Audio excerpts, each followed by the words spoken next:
Et si le logos est la parole écrite, on pourrait dire que le rhéma est la parole prononcée, ou la parole reçue, ou la parole révélée. Et nous allons voir ça.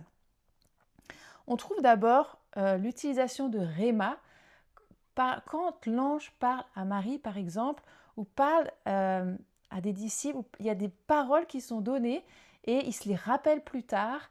Et là, c'est le mot rhéma qui est utilisé. Et on voit donc cette implication personnelle. Un mot rhéma va être pour toi, mais va peut-être pas être le même pour quelqu'un d'autre. L'implication va être différente. Donc, quand tu reçois un rhéma, quand il y a une parole rhéma, c'est déjà quelque chose qui est personnel, qui est propre. C'est une révélation qui est propre à toi.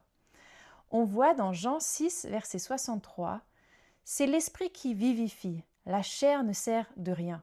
Les paroles rhéma que je vous ai dites sont esprit et vie. » Et là, on voit toute l'importance de ce rhéma où il y a une implication nouvelle, comme quelque chose en plus, et c'est le Saint-Esprit. C'est le Saint-Esprit qui est comme là à éclairer le logos et qui le rend vivant avec son éclairage. Donc c'est le Saint-Esprit qui vivifie. C'est écrit noir sur blanc. Les paroles que je vous dis sont esprit et vie. Le rhéma, c'est son esprit et vie. Une parole révélée de Dieu, c'est une parole que le Saint-Esprit nous a révélée et qui est vivante, qui apporte la vie. Et ça, c'est vraiment une force.